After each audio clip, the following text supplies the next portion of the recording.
All right, guys. So it went down last night on Hannity. Okay, on my boy Sean Hannity's show, it went down between Dan Bongino and Geraldo Rivera. Okay, because they debated the police issue, right? What's going on in Brooklyn Center and the killing of Dante Wright.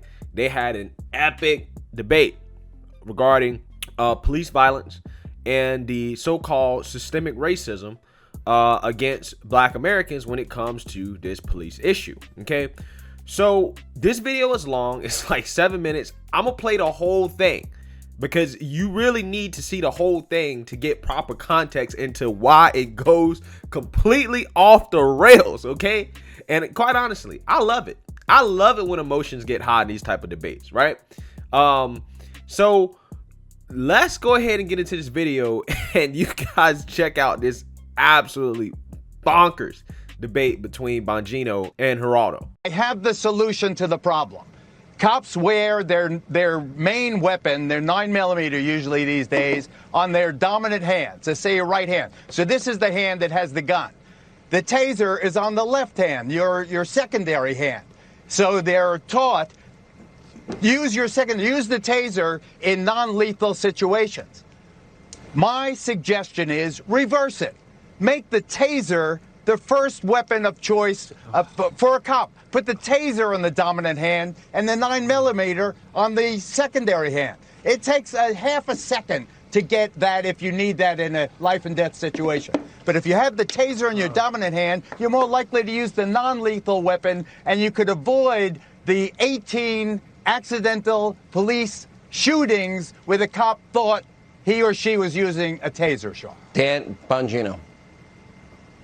I don't even know how to respond to that.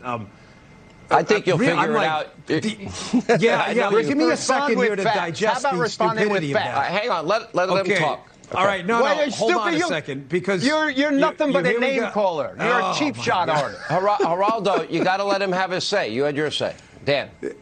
I mean, I never talk when he talks because I like him to just say these things because they're so easy to refute, but he cannot stop talking when I do. But getting to his first point, there's a big difference between reporting on a baseball game and playing it, Geraldo. You never wore a badge, period. Not interested in your reporting on it because reporters deal with facts. And you brought the race card into it the other night when we had this debate, despite having no facts to back that up. And when I brought up the facts that there is no systemic racism, blacks are twice as likely. Here we go. Blacks are twice as likely to be shot by cops as whites per capita. How about that fact?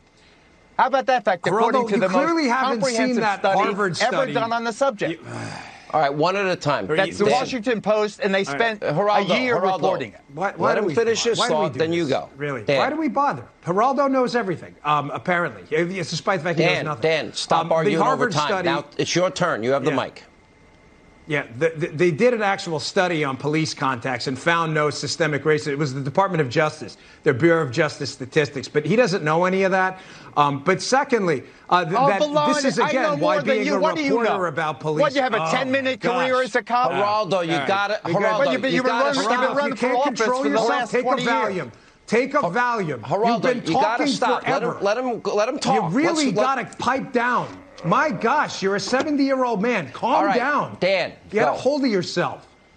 If you put the firearm on the other side, the firearm, you would probably have to cross-draw it because you'd want to fire with your dominant hand, which if you were ever a cop, you'd know that, but you reported on being policing. What's the problem with a cross-draw? The problem is when you're tackled and put on the ground, the weapon's more accessible to the bad guy than it is to you. But because you've never done policing, never done control tactics, but you've reported on it, you wouldn't know any of that. So maybe a little bit of humble pie, back off, stop telling everyone about your great reporting, deal with facts, and realize you don't know what you think you know, you just know what you think you reported on. Those are two separate things. I don't pretend to be a journalist, I'm an opinion maker. Stop pretending to be a cop. Geraldo. Again, what Bongino does is make me the issue. Is anything that he has just said useful on this topic? We are dealing with tension from coast to coast. cities where there is now violence and rage. I condemn the rioters. I think they defame the memory of the slain people. The situation, and you notice he just interrupted me despite his pontification. What we need to do is assure a very restive public that cops aren't out to get them. We have to reassure of the black mothers. If you have a situation, there were 991 cop shootings, deaths last year. More than 2 times as many black people per capita, mostly young black men, were killed than white people. If you have that absolute fact, and you're trying to reassure a black mother, you have to have some solution. You have to say, we have to stop these trivial traffic stops. Why are 6 cops responding Let when me a bring black up another kid, point for the a constraints 20-year-old of kid time. has an expired registration tag? Let me go to Dan. Dan, we have 100 dead cops already this year that were killed by gunfire. Almost 100 cops. Okay, that happens every year. America doesn't know their names. We scrolled a lot of them the other night. And my point is that defunding the police is not the answer. There are answers, non-lethal alternatives. I've been talking about them. Certainly more training. At the end of the day, we can't have what's happening in cities like New York and Portland and Seattle and around the country where cops are being pelted with bottles and rocks and bricks and Molotov cocktails and precincts are being burnt to the ground either. Yeah, but why does that happen? This is what Geraldo, he completely misses. He disconnects it. Why is that happening, Sean? It's happening because people like Geraldo continue to pump out a race narrative with no data to back it up at all. There are hundreds of thousands of police officers and millions of police contacts with black Americans in the course of each day. If there was a plague of police officers hunting black men down at night, then I don't understand. If that's happening, where is this massive body count we would see? This man, Sean, this man is why they have that rage. Data this to back man it up. with this baloney. He doesn't know anything about that woman. He doesn't know anything about that woman. Anything. He's injecting race into the argument because he has nothing else. Rhetoric. That's why. Right. You tell that to the black families that see their sons being killed. That's all you twice got. the rate you of got white nothing else, sons. buddy. That's got nothing else. That's a fact. You've got nothing else. All you want to do is see the country burn. You just want to see the country burn. That's it. I want to see the country burn. You son of a bitch. I want to see the country burn. You punk. You're nothing but a punk. Yeah. You're a punk, Bongino. You're a punk. You wouldn't tell me that to my face. We'll leave it there. Coming up, the left continues. All right, guys. So as you can see, Geraldo ended up calling Bongino a son of a biscuit eater. Okay, that's what he said. Because Geraldo got overly emotional, right? That's just the truth of the matter. He got really emotional. It was unprofessional, and it just wasn't fit for family-oriented TV. Okay, you call this man's mother a bitch on national TV. Come on, man. Like, okay, you can curse Bongino. I get it. You have a personal beef with him. You don't like him. Okay? If you're going to curse him. Don't curse his mother. Okay? Don't do that. Don't do that.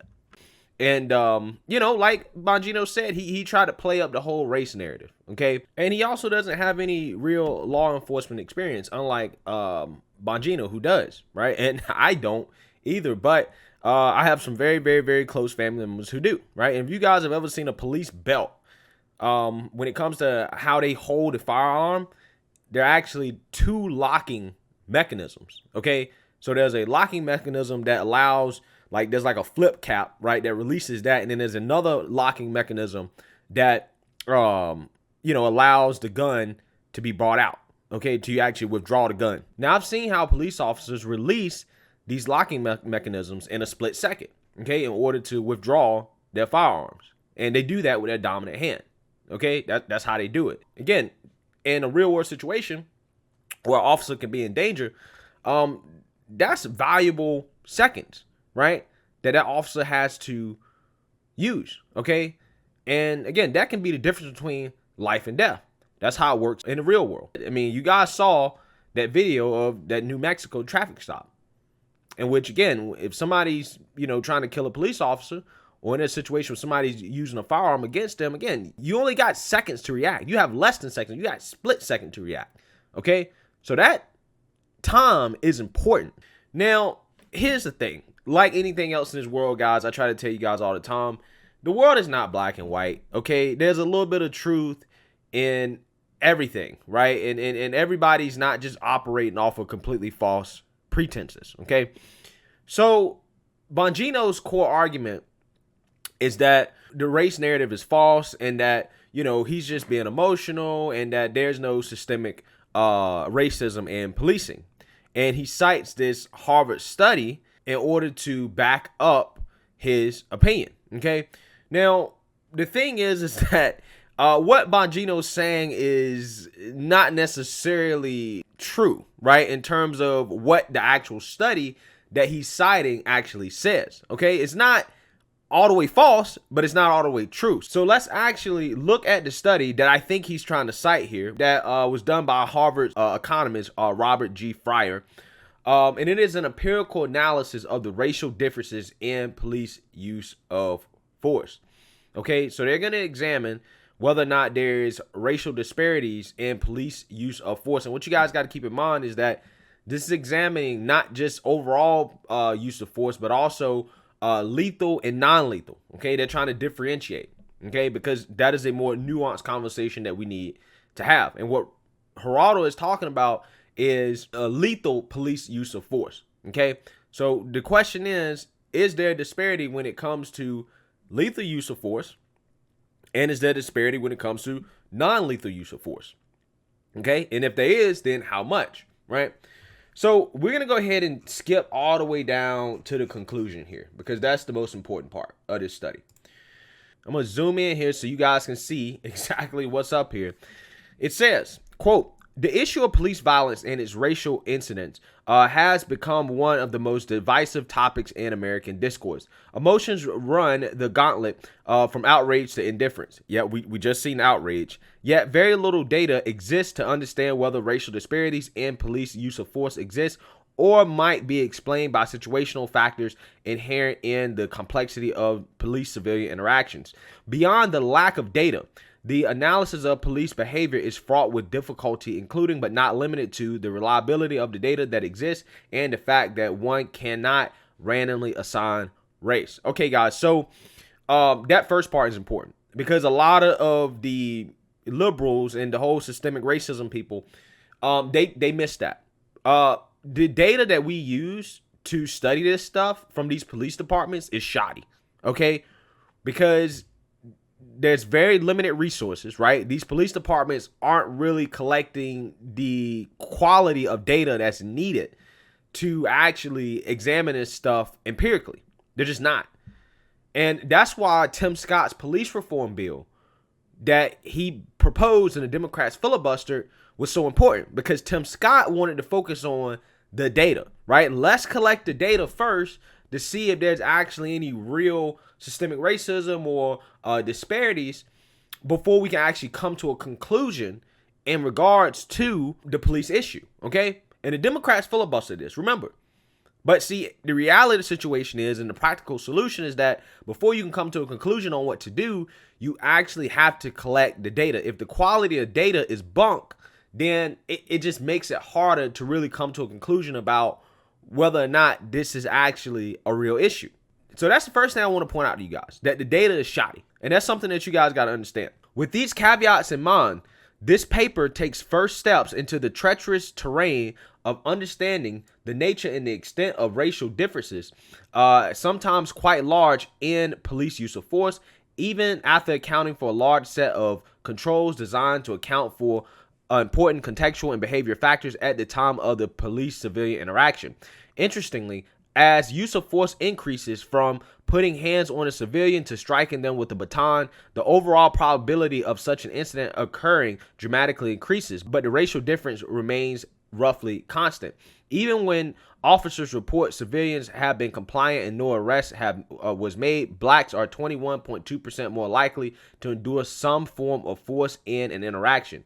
Yet in the most extreme use of force, and this is important, guys, officer-involved shootings, we're unable to detect any racial differences in either the raw data or when accounting for controls. Now, that is what Bongino is talking about. That's what he's talking about. But yet, he left out when it comes to non-lethal use of force and overall use of force, which this study said that, even during compliance and no arrests being made, blacks were 21.2% more likely to endure some form of force during an interaction. So he would be right when we're talking about lethal use of force.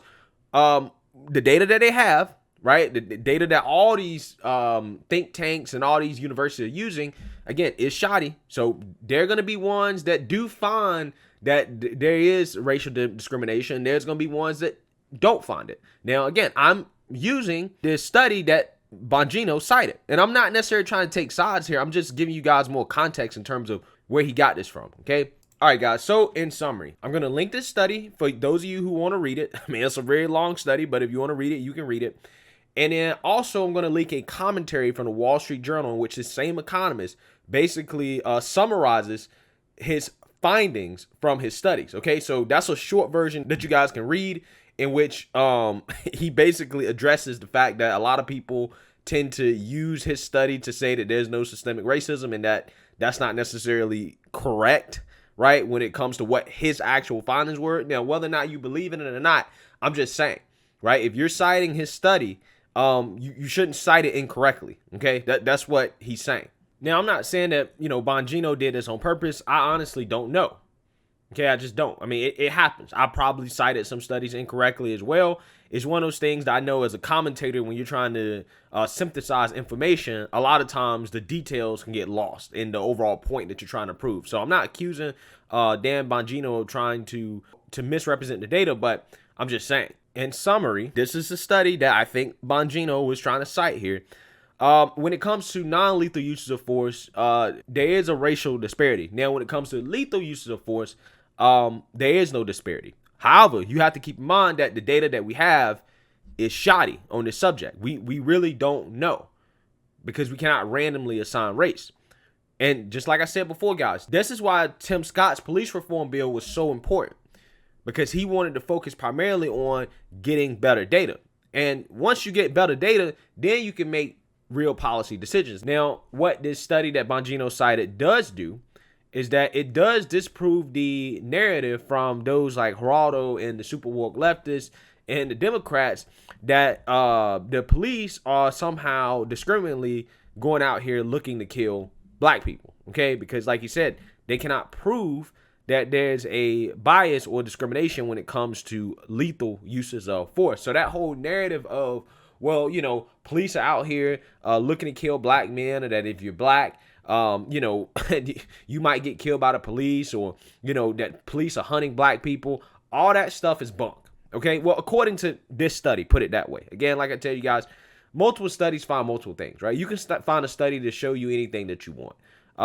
What you really have to look at is meta-analysis, right? That's what you really got to look at, a study of studies. Okay.